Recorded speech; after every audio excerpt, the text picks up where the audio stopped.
Matamgi Manipuri Wari channel asibu tabiriba khwai pumnamakpu taram nokjeri ngasi sum hausago minority girl manga subu tangkak amok puduna lakjeri mayam puna taminarasi mocha anaki manakta lagli kai manglinu na nupi lumba jingjai bang du kainin bro khara normal oirabra na khalubani lalibadi aini ne memton haibra staba ma yobado hoi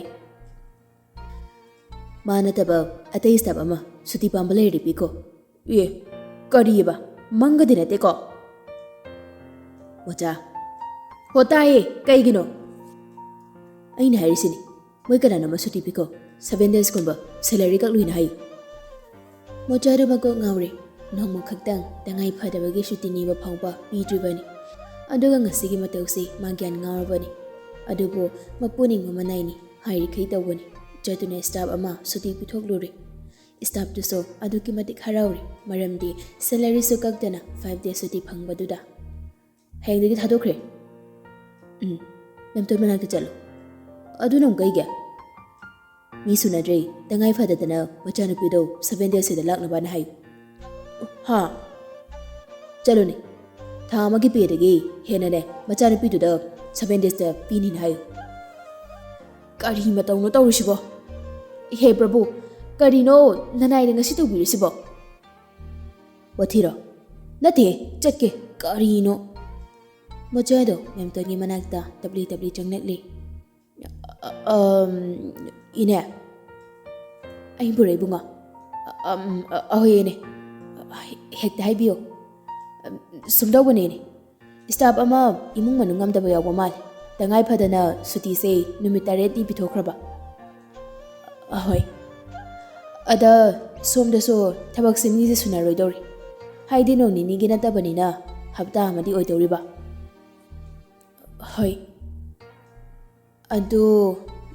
aduna mi madi magi mahotse thabak leitraga so masing thidok thijin gomboira so hoy jomi bungo adu ine lana khangadra ine da wafam amta hekta haibiyo ine gi chana pido hapta sing matang mating pangba ga dro hanglai ine sarna memtanu ngang lakri mataududa mojado kharapa khalap tawrakli ine lana khanbi ganu ko mi to pahape ada pura to poerdi ato pasta ama thiba yabani mojado matinam tangamu yothei adu sunatabnina hapta amani gi mi thiba sedi khailuga dana khanje ine da koidadana haijabani staff amani imung amani khanduna phagadabadu tanhajabani memton sutapna kamlakli tangai phadadana sarna hairabanina mawnging laagi mocha hojik khakdada sorduni tarakli kariguma memtona yaraktrabaso namduna yahalu hairakani arnabna masima khangi ine adudi yarena lawjarge ko hoi hoi sarna thamagi pedagi hena sani na hayawini adugidi thoidokdeda mi wat pasigi thabak de sora kadana khanbagini inegi tawbima punsigi kawjaroi phareni thabak makha cha thabiyoro mapogi achanma manai oibanina wangang basu isingletre thajahanba mataw mana ngang bahinabini makhoige lanjadaba matawni hairame yarabani ahamada yaramdi kone yarakbani yare thokru chalo kai anto situne yongni paktaba nahi tadringeda yamthanu thokro mocharo tablo ko sholi makok seda isinga sa bhaijinba tiru heoiba isau lang danaga thokri arna table duda makung ani makaran chanduda thangalakli chumal phaina noklakli chair duda masa pulap nga tharduna phangki nangai bidida naral dunani tongan ba wari bole heliba sak odaba mahaki changengni mapokti amu khaktani khena balekti mahing manadaba machat manadaba khaktani hingbanai ba mahaki siba mahak nongmalakani aga akom ahana kon changengni lilani kumhaini wari kaya thokna khaidolakpani sayon kaya oiduna thamoi khudingi wari lehanbani mahakna harauba ningba kaiba makhal kaya sona thamoi khuding henbiri Harauba ningba kaiba makhal kaya suna thamoi khuding yenbiri. Leima achikpa hinga duda tumthaba yada madom chikna mangol steer duda makhut namaduna chuba dunam phamli. Michik mirau kholtadraba ahing aduda karamba wakhalna mabu otbano. Karamba wakhalna mabu nungai hanbano. Karamba warina mabu wahanbano. Tumin phamlambadagi mitlo anida irang khajik jelakli. Adubu akhang kanbira tahaloi khanbanara khajai thak yahonda maning tamlakjringai athing banai henkre phiziduna. Miyoi wakhalna manglaba matam. Mikuptuda mangkhidi punsigi wakhal kayaso. Mangdri phawadi wakhal maso maning tampadabani.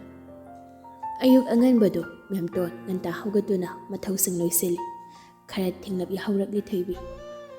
Haugalabra jo brush outhukluro. Theibi tande mande maninglomda thokri. School sedaso kamba yaradine khara su phadamni tawrisi.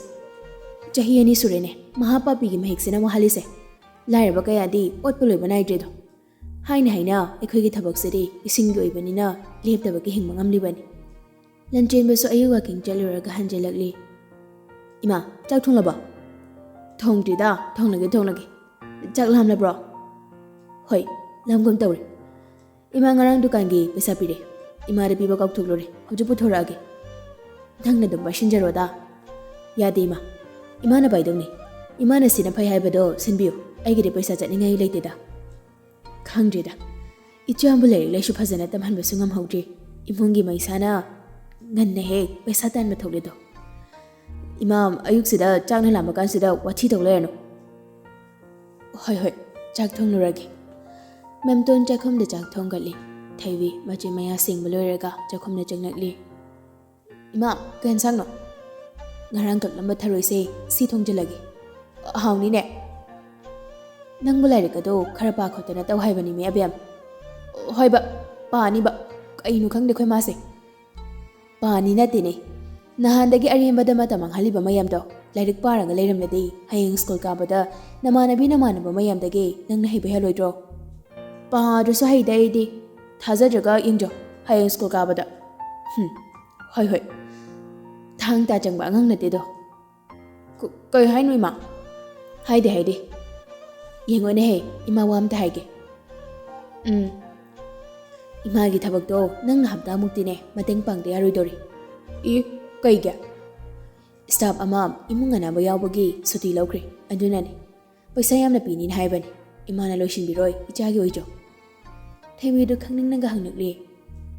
Paisa kayano ima? Adudi khangdene thangi piba paisa do adudagi hena pinina hai. Thaibidu mathanta ngaihak wakhalga khanjai. Haisinadi paisa mayam phanglanine. Aduga magi garige paisa sungdokraga arimbaduna firo leiraba. Okay, siwidi yarni.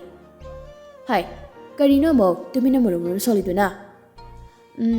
Imam, I like power. Chaksa thudogo aduga chalasi. Thaibidu harauna baramukpi mago larikadu sasat puthoragli. Guimana yengdabana rakhangdi. Larikdo upulna loirabani. Hi mana upulgadu nanthokli. Kadawriba. Larik page. Kainu mino ngasisiba. Sagol san oiramganiye. Hai, Prabhuwa. Kayun tacho? Oh, nang thok tawro. Thabak loishinamlaga anida factory da lagli. Haujikti shumlai koko horeni mahairage. Hoi. Thaibi mamagi manaktagi sum thoragli. Lapna kantana leimakhong semli badu uragli. Manakta prapap lagli. Kaka. Haima, ichala ibro. Hoi kaka. Thaibi mangakado leidina kuyingingli. Kari yingli no ne? Kaka noi company say mi pangchang bayabra. Kaidawragene hey. Marambale de dum yaida. Thaibi wakhaldu daga khalli. Oh, andudi ngarangi betkokto soidana singlawba lakpa orangani ba.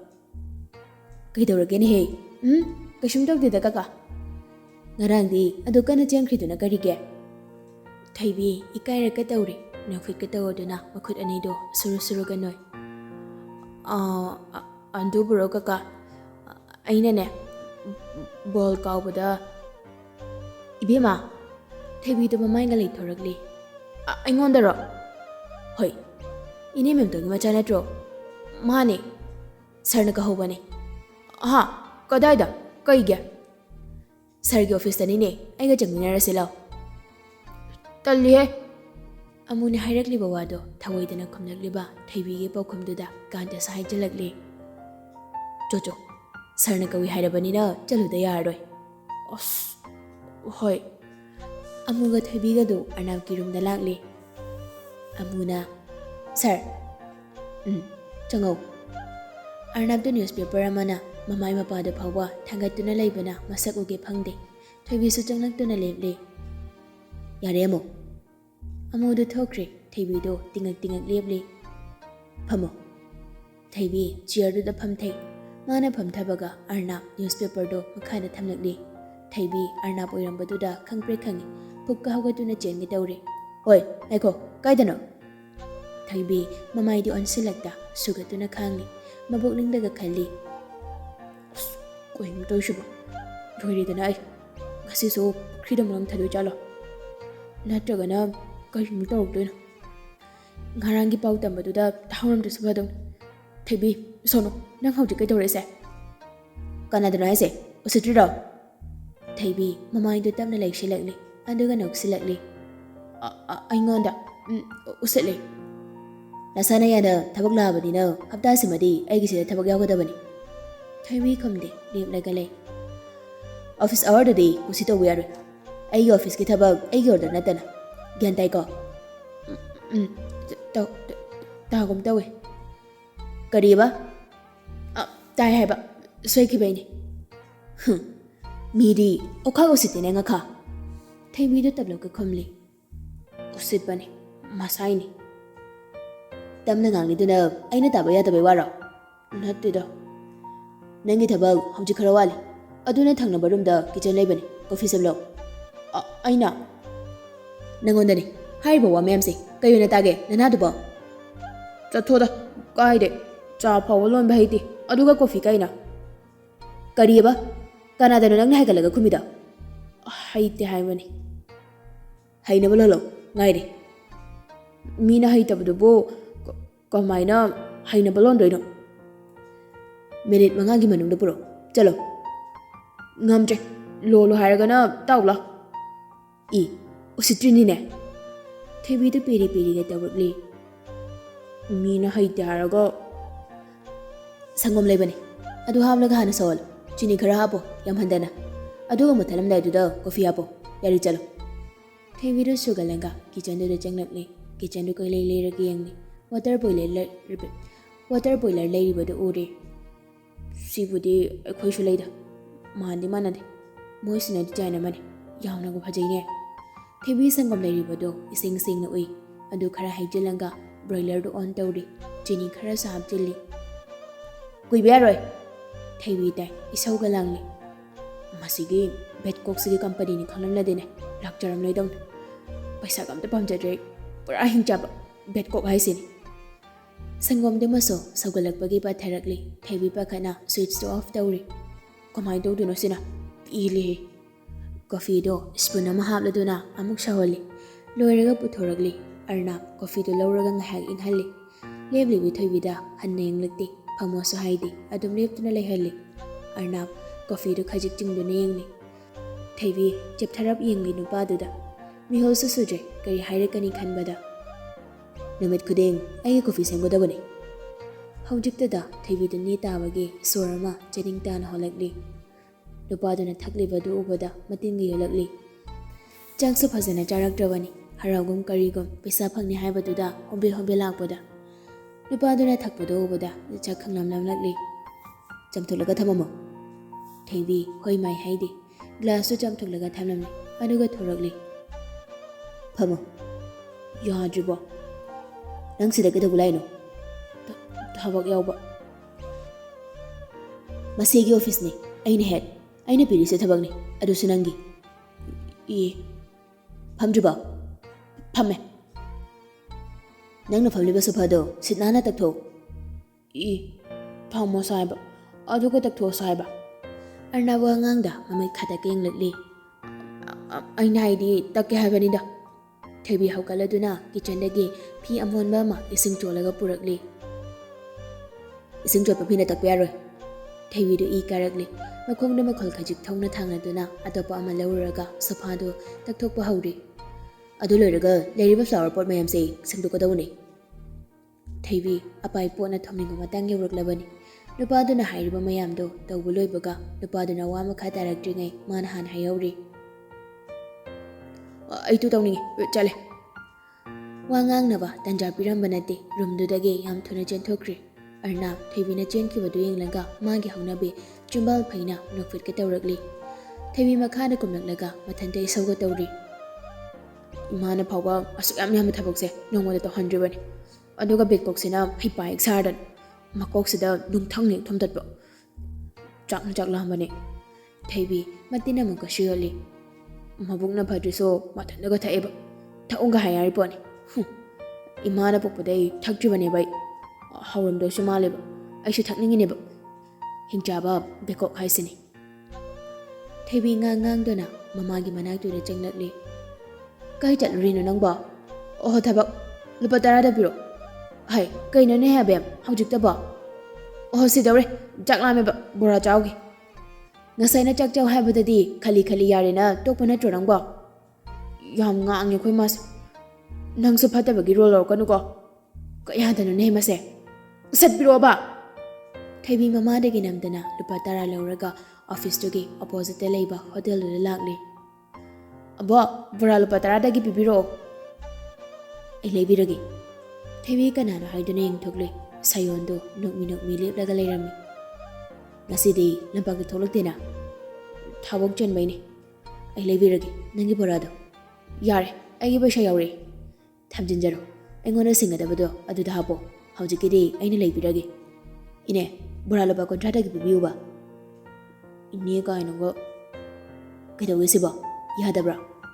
Khangdeda yaramni. Hotel famba nupiduna borado sayonda pirakli. Sayon Theibida borado mong pirakli. Se, aina nungsidana pirin hauna chawko. Theibi su borado lawgi haina makoting thorakli. Adobo borado makut athengpa tringai khut amana Theibigi makoto da pharaki. Theibi ingangak ni inglakli. Arnab mamit ani do ngangsilap asawba mideng amaga loinaduna leplamli. Kahina asawba nataba develop tawa khonjal hairakli. Nangna chaningbado aina pini. Apamba hai aile nathanda swai da thoknaba ayabada pide law thuna. Wa makha tanade Theibido makut paiduna chingduna puki